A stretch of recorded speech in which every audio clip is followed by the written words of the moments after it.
before we get on to our core topic for the day, Stefan replied to our previous video about the NX and said, hoping that an online Mario Party comes out. I think Nintendo has always set the standard for couch co-op that other consoles don't have. I would agree with that. I never thought about a Mario Party online. Do they even have that for the Wii? I mean, they have a Mario Party 10, I think it is. But I don't think there's any online capabilities. This could be another thing you would look up real quick. When was the last time they came out with Mario Party? I think it was Mario Party 10. They haven't made one for the Wii U. They made one for the 3DS. Well, and see, that's what I was getting at. That franchise needed to take a break. I felt like they were coming. They did the yearly thing. It was too many. There wasn't a big change from one to the other. There was a couple of good ones in there, but there was nothing different between like 5 and 6. Yeah, still my favorite is the 2015 ones. Yeah. March 12th, 2015. I think one of the GameCube ones was good. Recent. Yeah. Do we even have that one? Do you have it? No. It was for the Wii U. I didn't know that. It's made one for the gonna buy. Let me check the review real quick. Well, yeah. So what I was trying to get at though was just in general with those games, I felt like they were kind of annualizing it, and it was just you didn't need to do that. Greatest got like a 66 meta score, but we'll see. We'll maybe still love it because that goes into our topic. What do you know? Yeah. So our core topic for today is games that we love that seem to get hate, or at least it's an underground following, something like that. So Cult classics. Yeah, cult classics. Mine really isn't a cult classic, but mine, I love it, and there's many reasons why I love it, and we'll explain those about. But you want to start, Kevin? All right. The one game that I fell in love is I haven't played it in like 4 years now or something. I don't think it matters about your time. Yeah, it is called Two Worlds 2. There was Two Worlds 1, and that game I never played because it was just garbage in my mind. But Two Worlds 2, I know the storyline's okay. I don't really remember it anymore. But it's an RPG, and it's an open world, and the world's huge, which was awesome. And picture it, it's like Skyrim-esque, sort of. I want to say. It did not look like Skyrim when I saw it. I mean, like not like, but how you can travel is like mountains and stuff like that in different areas. Like it's just like desert. There's snow. There's jungle and stuff like that. And like you can customize your character. You can have different armor pieces, different weapons, and like it actually changes how your character looks in the real world, which I really like. A lot of games, there's some games that don't do that. They're starting to get back to that, but yeah. What sets this game apart from other games, I think, is the magic system. And everyone, like, I look online, go on Google and type in like, what is Magic in Two Worlds 2? And they're like, it's overpowered. It's so true. Because like how it works is like your magic is based on cards, and you collect different cards, and you can, I can't remember all the names of it, but it was like you have a modifier card and a carrier card, and like there's 2 up top and like 4 in the middle and like 2 on the bottom. And there's like fire, ice, earth, necromancy, and stuff like that. And you can keep buffing them, so you can find, let's say you find 7 fire bolts, you can put that on the same thing, so it just buffs it completely. And like there's one, like there's a wind spell you can use, and you can turn into like a huge cyclone, and it just swallows everyone up. And like, I don't know, it's just insane how what you can do. You can have like homing missiles, and then you can change it so it shoots 4 homing missiles, and it's just awesome.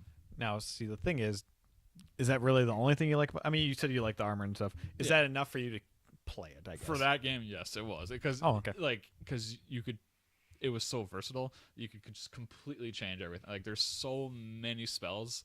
Like for like one spell you have, there's like 8 variants of that one spell. Pretty much is how it works.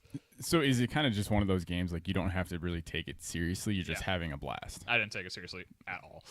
I mean, if you love the game for that reason, yeah, nothing wrong with that. I haven't played a game that's like that, like with how the magic works. The only thing that was somewhat similar in a way would be Morrowind with the spell crafting. Oh wow! Which best game ever. Yeah, no other Elder Scrolls games have, or the future Elder Scrolls games don't have the spell crafting in it. I don't think Oblivion did. Did it? Spellcraft? Not to the capabilities of Skyrim Morrowind. didn't. Did Oblivion? I think Oblivion might have console version, Oblivion not had it. mods. Yeah. Oblivion did, I believe. Wasn't as good. But I think it was very minor. No, in scope. well, I no. mean, everything is minor in scope compared to No, they had Morrowind. it was enchanting. No. They had spell making, but it was you couldn't create your own spells. It had to be big. Yeah. Oh yeah, because Morrowind you can make like. You could create an armor and have a radius of like lightning. You can make a fireball and it had like 100-foot radius and it just blow up the entire town. Yeah, it was awesome. And then everybody's like, and runs after you. So yeah, that's why I like Two Worlds 2, just because the magic system was epic. and I kind of want to play that again now. They're actually, speaking of Two Worlds 2, they have finally announced Two Worlds 3, and they're making a... That's such a stupid name. I know. Sorry. It's dumb. They should create something new. But they're making a Two Worlds 2, and they're adding in a huge expansion to it and upgrading the graphics. So I'm probably going to get it. Is it like going to be bundled with Two Worlds 3? I don't think so. I think it's releasing separately. But just going to be like $40 and then Something like that, yeah. Yeah, that's a good idea. So, Or The 20. marketing on that name. I know that. I mean, it's actually not that horrible. Like But 3 Worlds 2. I'm guessing, is there something? There's two different worlds colliding in that game or something like To be that. honest, it's been so long since I played it. I just don't about know the it. magic system. No, that's all you need to like in a game sometimes. Well, and that actually brings up a good point because just in general, I think the thing that gets left out is fun factor in games. Yeah. As long as the game's fun, who cares if it's like lacking this or that? Yeah, I think personally, I think a game needs to have everything to be like top tier. But there's those games you just play and you're like, this is awesome.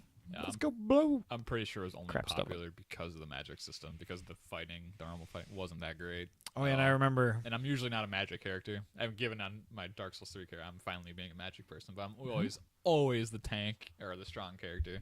But Goods. Something I was going to mention, but went away. So yeah, it's fine. you can do your game. All right. Well, I mean, I guess I was going to give just a personal shout out to, jeez, let's not do that again. Perfect World. I know we all played this game. Yes. It's been a while since I've obviously played it.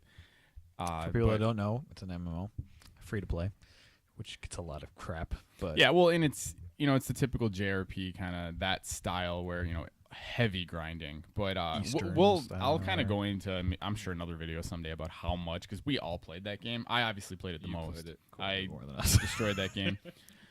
Yeah. Yeah. Well, that'll be a topic for another day. Yeah, and Alan Wake, Harshlands, that was my character. Server, I loved it. Everything about it.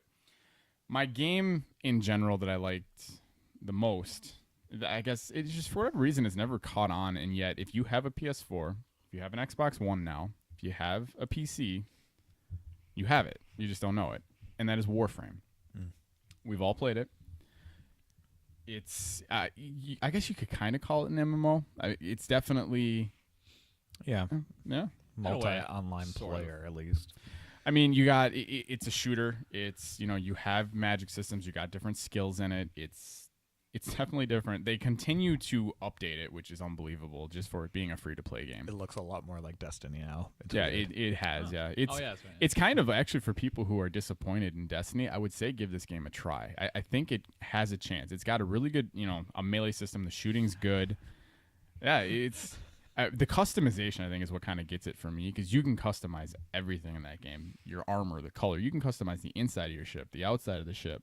You go to all these different planets. There's a hub world. There's a couple hub worlds.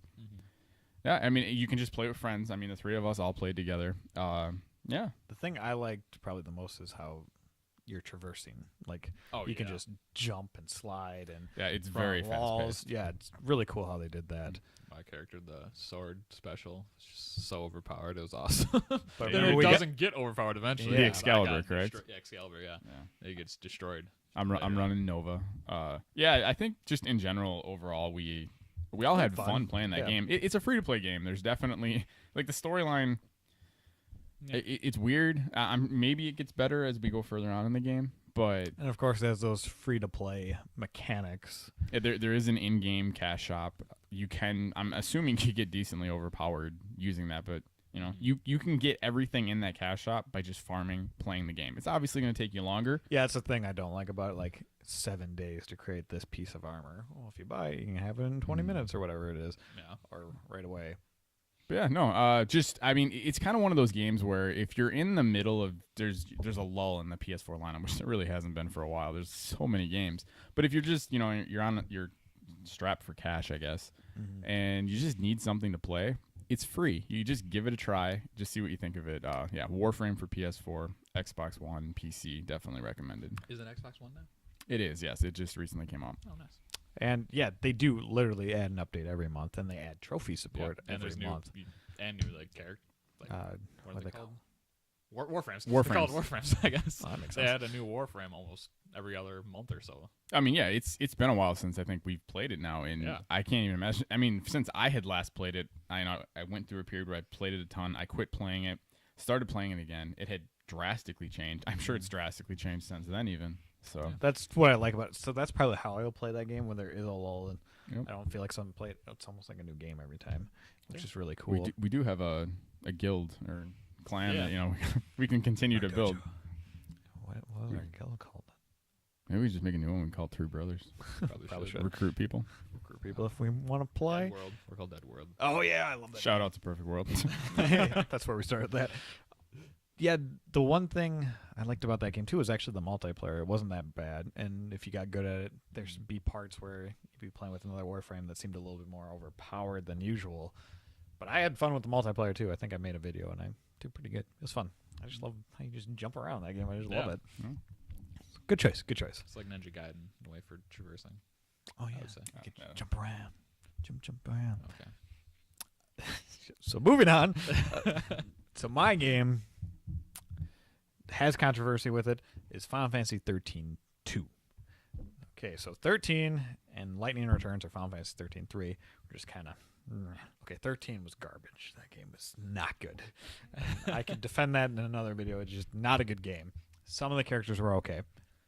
Lightning Returns number 3 was It was just meh. Like it was passable. There were some cool parts, but why I love Final Fantasy 13-2. I remember I was reading a review probably on IGN. I was like, oh, I like this in games. I like this in games. I like this in games. I was like, okay, I'll give it a shot. And I blew through that game. Oh my god, I loved it. So basically, the whole point is, Lightning, the main character from Final Fantasy 13, is gone, and you are now her sister trying to find her. And you go through all the what people didn't like about it was you go through all these time paradoxes, and that's what I loved about it. They're like, it's such a confusing storyline. I was like, no, just piece it together yourself. You can figure it out. Kind of feels like Final Fantasy 8 or something. Yeah, but even more because like you jump from like 1,000 years into the future to like 400 to 200, and you keep going back and forth. But what I liked about it, there's multiple endings technically, because if you do a paradox ending, you get this like little cutscene that shows you what happened in that timeline. But the main thing I liked about that game was the ending, which I'll talk about in a little bit. But it had this kind of Pokemon-esque thing where you you only have two main characters. You have, I was going to say Vanille, but it's not Vanille. It's Sarah and Noel. And Noel's this guy from the future. He was the last surviving human, and he came back into Sarah's world to help her find Lightning, because somehow they're tied together. He plays Lightning for a little bit, so I guess she's the character, but not really. And what I liked is there's only two people, so you need a third person in your party, because all Final Fantasy games either have 3 or 4, and except for 13-3, but whatever, you're only one person. And so you collect a monster, and then you would take them and put them on your team, and then they'd have different. I mean, the fighting system was pretty good. Switch jobs on the fly, so like a sorcerer, gunner, or whatever you call it. And I liked the capturing of the monsters. I thought that was cool. And so you had different ones that would be more magic-based, more strength-based. And you can flip them out pretty quickly, too. So, that Pokemon-esque, catch-em-all type of thing. I like that. And the characters were another good one. I didn't really like all the characters from Final Fantasy 13. These ones were done more because I think they could hone in on them. But one thing I need in a Final Fantasy game, or any RPG, there has to be a good main bad guy. And It's the purple-haired dude. Yeah, Caius. Yeah. So good. And the reason he's good, one, the voice actor is awesome. 2 is he has a strong motivation that a lot of games don't get. Like when you can sympathize with the antagonist, then I'm happy about the game. Mm-hmm. So this is one of the games where I brought you guys over to watch the ending after I beat it. And it's probably one of the best endings I've seen for a game. They messed it up with 13-3 because they went back and change some things, so we'll kind of go over the ending. So this is spoilers if you have not played Final Fantasy 13-2, which I think you should do.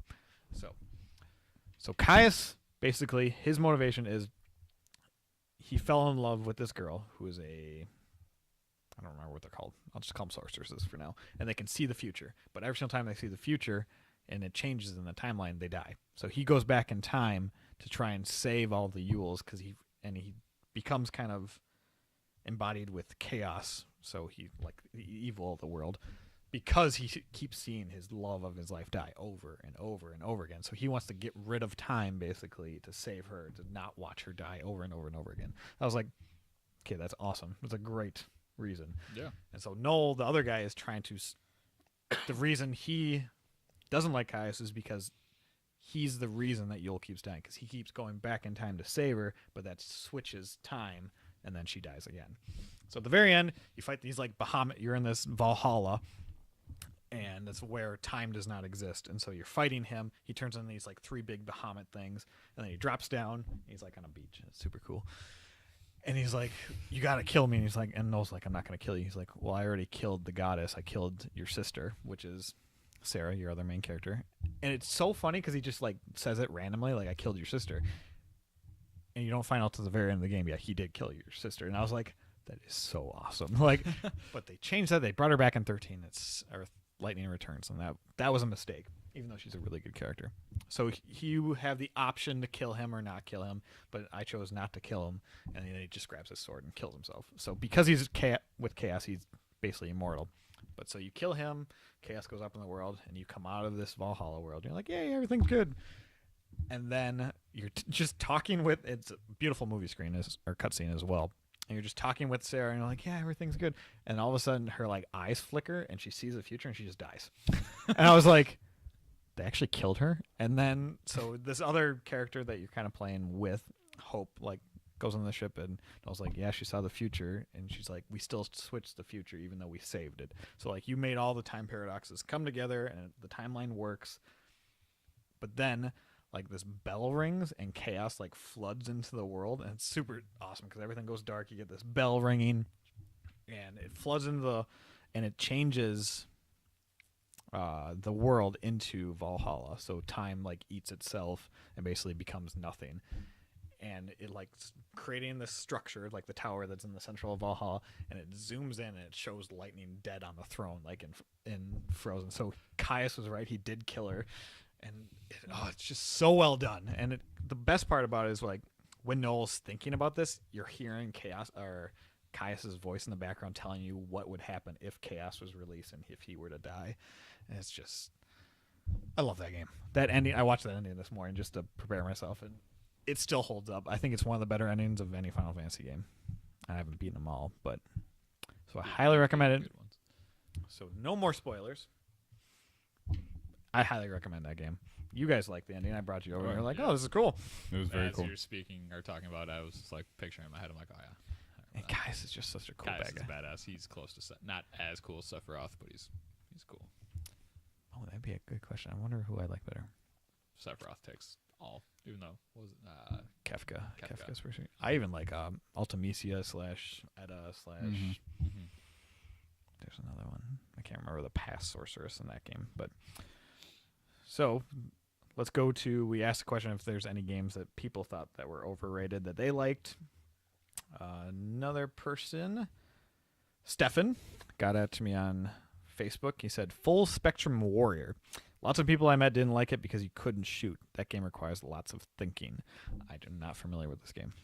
I'm not super familiar with it. I just know I was turned off because, like he says, you can't actually shoot. Like, you know, like if you click R2, you can't shoot, but you control it. Not an RTS. It's a strategy game, but it's not maybe it would be an RTS because it's real time. Like you control your guys, but you don't actually you control them, but you don't control them. Or like you press a button, like, hey, you shoot here, where they'll actually shoot, but you don't press the button to shoot. And like it's like a cover based. I don't know too much about it. I could be completely screwing this up. But like I think it's in like Iraq or something like that, and you're like this special ops group, and you control them. Okay, this is stuff like that. I'm thinking I remember. It's on Xbox 360 or Xbox. I think it's Xbox. I could be wrong, but yeah, probably 360. We think everything's far away. I would give it a try now just to see what it's like. But at the time, I was turned off by it. If you think about it, it's kind of like RPGs. You click attack on a menu. You don't actually, but it's different. I guess for a shooter, it's different. Mm-hmm. That'd be my guess. Other people, Justin tuned in again, a watcher / listener. Might call him a watchner. Please no. So I told him, yeah. He asked me, Animal Crossing, man. Animal Crossing. So I was like, well, why? He said, it's just chill as shit. Like that game is probably the most relaxing game I've ever played, but you still want to do stuff in it, even though you know it's utterly pointless. And this is almost the opposite. Like, I feel like people love this game. That game has a pretty hardcore following. Yeah. But I get what he means because it's basically like a Farmville or something like that. There is no goal to that game. There's no ending, you just get your fish, you get your house, you build stuff, you do stuff, but there's no end goal. I think it's a whole bunch of just busy work, and you can just you get to create it's like things living a and make world it. and Yeah. cute little characters. Just It kind of has like, the Sims effect.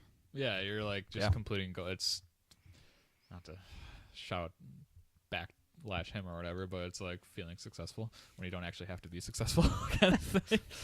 That's what a lot of games do. there might be Shots fired. there might be psychology behind that, I'm sure. But there's nothing wrong with those games. No, Like no, we no. played Sims. I actually never played Animal It's like Crossing. Minecraft.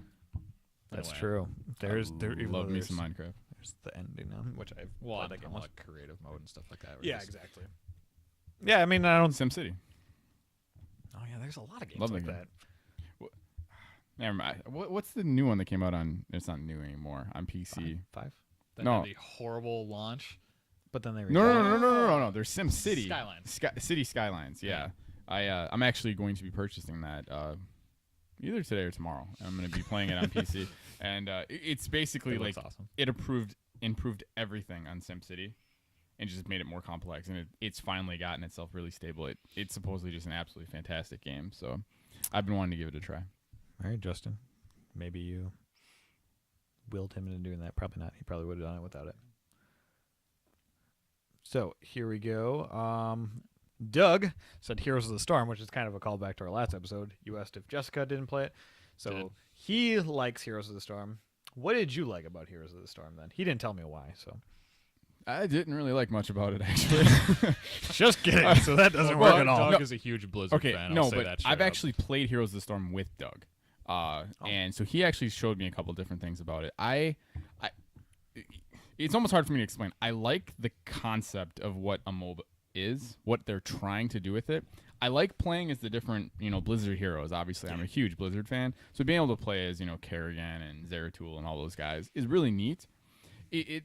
I feel like they still need to expand more on some of the minor things you do, because it always ends up, you're a character versus, 3 other characters. You're fighting each other, and it's fun for a while. I don't know, for me personally, obviously, I'm in the minority because League of Legends is up there. It's one of the most, if not most Dota, popular yeah. games out right now. Dota's a little bit bigger. But Yeah, I could be wrong. tournament-wise, I believe. But I mean, at least on Twitch, last time I looked, League of Legends is always number 1. But yeah, no, it's just it's longevity. You do the same thing over and over again. And I mean, I guess if you want to look at it, most games that's what you do. But I haven't had it kind of that. It hasn't hit me yet, like what it is that's so addicting about those games. So that's why I was kind of curious about Paragon. So I want someone who has played both and can tell me the benefits of both of them. So we're gonna get you guys all connected at some point. That's okay. Scott over on my Facebook, I'm pretty sure this might be a joke. Self-defense training camp on the Xbox 360 has taught me how to fight off intruders that want my body. And I looked up this game, and That's it's the game for Connect, right? yeah, it's a Connect only game, and I'm sure he's just giving me shit. So I'm moving on, Scott. But thank you for. If you really like it, good job. But Yeah, I mean, it might be cool. I don't know. Alex, another second-time person. Final Fantasy IX, definitely my favorite Final Fantasy, not the popular opinion, which I think actually might be true. The story is fantastic. The graphics, even played today, are pretty decent. The cutscenes were very well done. The gameplay was perfect. It's just such a solid, great game even today. And I agree. There is this thing, like, a lot of Final Fantasy players that grew up playing Final Fantasy don't even like any of the PlayStation ones. The PlayStation ones. They only like the Super Nintendo ones. Well, the thing that I've noticed when you just go online and read, I think the one thing that kind of transcends that topic entirely, whatever your first Final Fantasy game was, I feel like tends to be, there's so much nostalgia behind it that a lot of people end up making that their first game. I'm guessing this wasn't his first game. Probably not, but that seems to be a common theme. Yeah, it does. I mean, we're definitely going to do a Final Fantasy video someday, Yeah. especially with me. But shout out to Kuja, by the way. His music was fucking badass. Yeah, it was I really actually, good. as soon as you played that, I had the music playing in my head. Yeah, thank that was really well done. Thank you. And I haven't even listened to that in a long time. Now, it's interesting because Final Fantasy just gets hate nowadays in general, but which is funny because I love 13 too, and that the newer age Final Fantasies are total departure of what they were back in the day. Oh, yeah. I mean, I've beaten 6, 7, 8, 9, 10, 10 to 12, 13, 1, 2, and 3. And I've played 14. I haven't played 11. And I've played 1, 2, 5. So I'm getting there. So I'm kind of working my way backwards. I'm beating them and going backwards. And it's funny because people are like, the only good ones are on Super Nintendo. But I don't think that's true. I think Final Fantasy, every single one's a little bit different. And the second they should try and do something different every single time. And I think that's what Final Fantasy is becoming. Have you played Tactics? No, but I bought it. I heard that's really good. Yes. That's actually. I'm not a strategy RPG fan. See, but this is I'm why. Have you played Platinum Demo? No, Final Fantasy 15? No. You need to play it. It's good. I really like it. I can't wait for Final Fantasy 15. Oh, it looks so It's good. sparked. I was so worried much. for a little while, and then I'd be like, "Oh, I'm excited," and then they'd release something else about this car and driving around. I'm like, but then the latest trailer, I'm just like, "Oh my god, yes!" Yeah. Play the demo. Seriously, I will. I mean, I have it pre-ordered. I am still kind of worried about the game, but again, we can talk about that another time as we get closer to release. Final Fantasy Tactics is actually a game I'm surprised I've never played. I kind of feel like that would be the Final Fantasy that really would hit me well. So I want to give that a shot. But I feel like the game that keeps getting overlooked in the Final Fantasy titles, when you brought that up, I don't think enough people, and again, the storyline, I understand the political side of it, shocker, which is why I liked it. Final Fantasy 12 doesn't get enough. Yeah, see, I didn't love. like that political side, but that was all. I thought the gameplay, the story, like, gameplay was a little worked weird. pretty good. Well, see, they actually worked in Final Fantasy 12's gameplay. That game reminds me of parts of Final Fantasy 14. It is. The I think it was thing supposed to be an MMO. And Yeah. then got like. And so you can see, like, shoehorned in another way. I guess I know one thing we probably all agree on: worst main character protagonist in any Final Fantasy ever. I never played that one, so I can't say anything. Yeah, I What didn't. is his name? I don't even remember. Vaughn. I say Ash is Ash really feels like the main character. Didn't we talk about this once? Where Oh, yeah, it was they, that like, Ash was shoot- supposed to be, but yeah. like they made the decision they needed a younger main character, Which she's kinda, still kind of young in that. Anyways, yeah, but- which is I remember weird, him and so on they that. just Van kind of popped up last minute, or Vaughn. Yeah, I mean, he's somewhat good, but he's definitely not a main character good. No. I haven't played like 4 yet, but I heard that main character's good. So, Still need to be Crisis Core. One of Yeah. the best endings ever. yes, I agree. Oh, I was that- at the very end, and my PSP died, and I don't know where the auxiliary cord is. Just watch the YouTube videos. Dude. I don't want to. It's so good. I know I will. That But music. I agree with Final Fantasy 9 though. A lot of people, but it's funny because a lot of older people that grew up, they said that was more like the ones that grew up playing Final Fantasy. So that does have a cult following with there. Now it's interesting. I used to not like Final Fantasy 9. I liked it. It wasn't my favorite, but it's becoming my favorite, and I'm gonna have to play it one more time because it might be my favorite, which is really hard for me to say.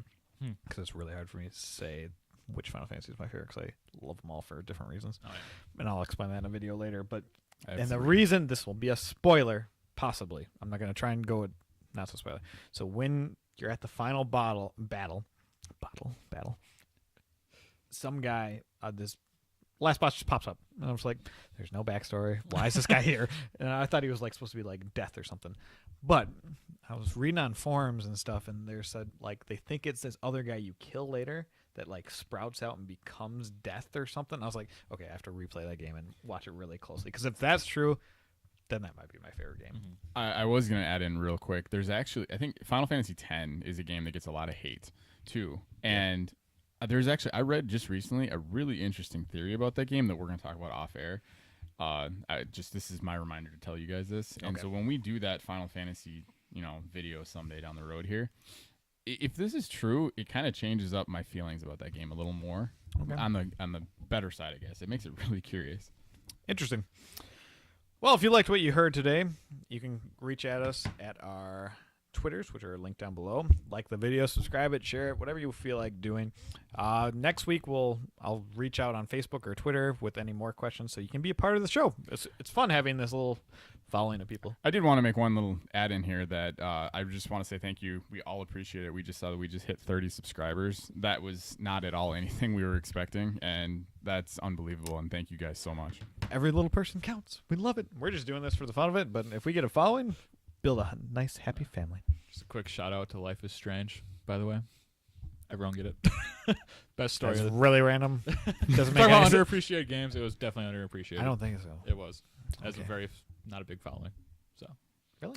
Yeah. I feel like everybody that plays it loves it. Well, yeah, everyone who plays it. Oh, does that'd love be it. kind of the definition of under the radar. I was just gonna say, do we have to sit down and talk about that? All right. Well, until next time, cheers and good day.